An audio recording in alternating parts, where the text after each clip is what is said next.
What's up, everybody? I'm George Mossey. This is my co-host, Heather C. Last night, I Love a Mama's Boy, Season 2, Episode 10. Guys, next week is the finale. Oh, the finale. I'm freaking out. So let's talk about, first of all, before we talk about what happened last night, Mike and Steph were night's episode. We will see the final episode next week, and we will know what happens with Mike and Steph.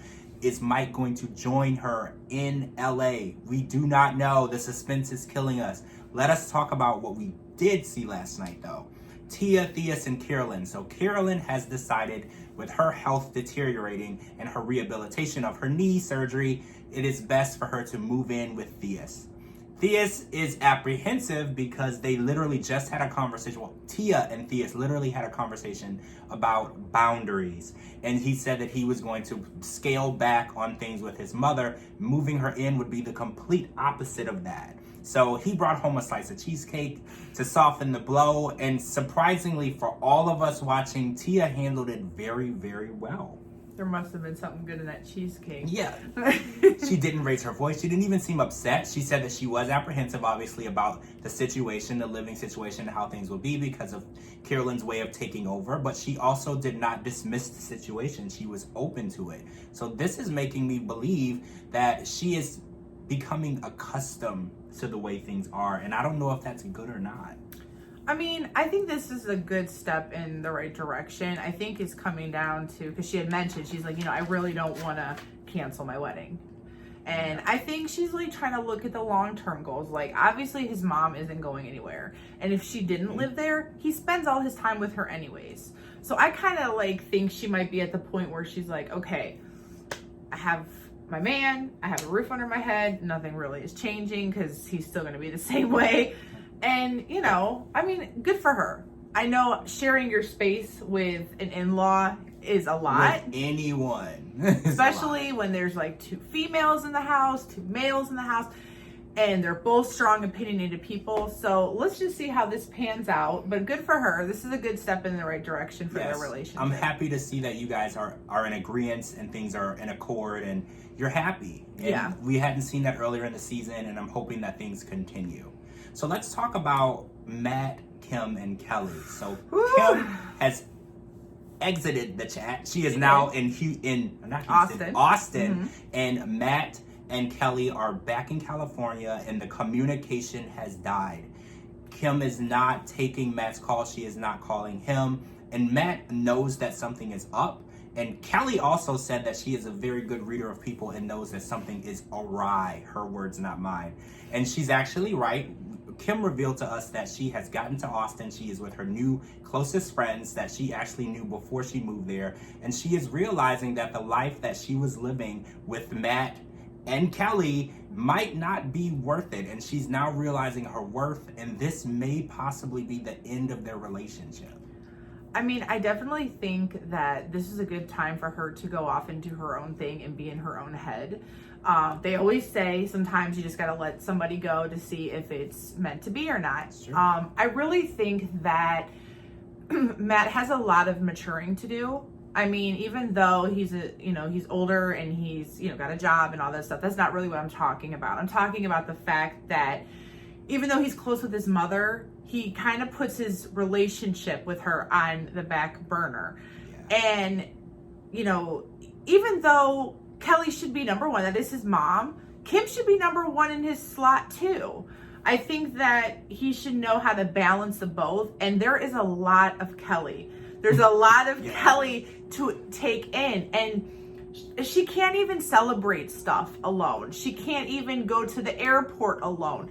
There's never any time that we've seen on this show, all the seasons that we've seen, there hasn't been any time where it's just them without Kelly not that far in the shadows. So, you know what? I don't fault Kim for taking a step back and saying, hey, before you, I was a person. And I want to do me. And good for her. I'm scared for the next episode though, because I seen the previews. We saw the preview and it was pretty intense.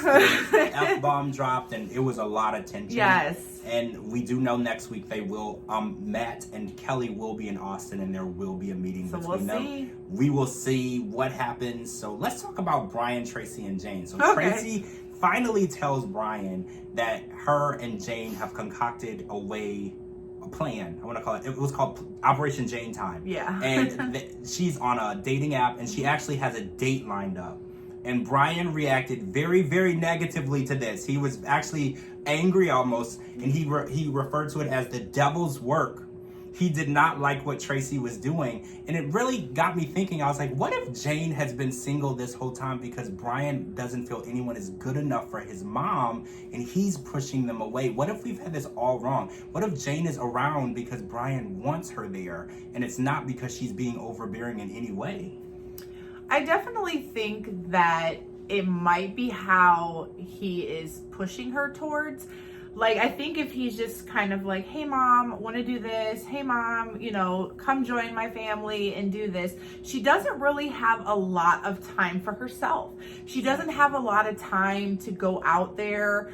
And, you know how like moms are, grandmas are, they're just like about their grandbabies and their children and they're set in their ways. So it's kind of like, yeah, the companionship they might be missing, but they might not be thinking about it because they might be preoccupied in other stuff that is happening in their lives. So I don't think, even though Tracy kind of did it just to be like, okay, this is my relationship, like I want some me time, I actually kind of applaud her for taking the initiative and doing this, because even though it kind of benefits her and her relationship, in the long run, everybody deserves some type of happiness. Everybody deserves to have some type of love. And whether Brian agrees with it or not, hopefully she'll find herself a good man that will take care of her and treat her right. So that way Brian can focus on Tracy and not family. So much of his mom. And apologies to Steve. Steve was the date that we saw. He was being grilled, and it was a very horrible, intense situation, and I feel for him. Good sport you were being, because Brian really came at you, and you weren't even expecting. You didn't even know he was going to be there. So yeah. Good for you for being such a good sport. Right. All right, so guys, let's talk about what really happened last night. Layla, Emily, and Shakib. So, Layla Ali. Layla coming Ali. through like Muhammad. Emily rejected the ring. I can't say what she said about the ring because there was some obscene terms, but she rejected the ring. She tossed it at Shakib and she yelled, "I don't need you and I don't need your son." And it was intense. And actually Layla said, if this wasn't a public place, I would have slapped her face and pulled her hair. This is the intensity that this got. And Emily really feels like she really messed up because she doesn't feel that it's over completely with Shakib, but she feels the way that she reacted, it is going to be over. I think the way that she acted was atrocious. I'm sorry. Like, I'm not going to sit here and take sides because, it's whatever. But I will say, whatever happened to just saying, no, thank you. Yes. Like, this isn't what I wanted with my life. This is not going to work out. Thank you, but no thank you. Yes. Like, the way she had a meltdown and a temper tantrum, why would she looked crazy at the end coming crawling back to him. Like, yes. You can't go and act a fool, put your tail in between your legs, and then say, oh, I'm sorry, you look crazy then. You made this big spectacle on, oh, I don't want to do this, and this is, not what I want. That's fine. You're a grown woman. You know what you want. You know what you wanted from Shakib. He was pretty honest from the start that he wasn't ready to get married yet, but he still wanted to be with you. He still wanted to work on that. Yeah. Wouldn't you rather the person be honest with you, take their time, but be honest with you that they're going to take their time, than rush into something just for you to end up in the divorce court? I don't understand people in the way that they think. Like, if you're not on the same page, red flag. You're not ready to get married. I agree.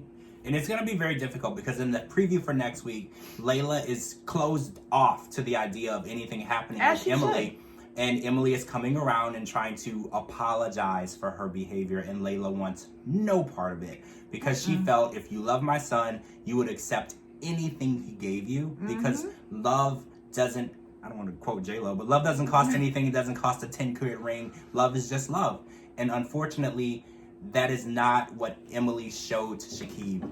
So, all right, guys, that's it. That is it. Next week is the finale. Make sure you guys join us for the finale. We're going to live tweet it. I am really excited about it. I'm George Mossey. This is my co-host, Heather C. Our Twitters will be right here at the bottom. Make sure you tweet us. Let us know what you think of this podcast and what you think of the show. And are you going to be tweeting with us next Sunday? Make sure you join us. And that is it for the I Love a Mama's Boy podcast, Season 2, Episode 10. We'll see you back here for Episode 11.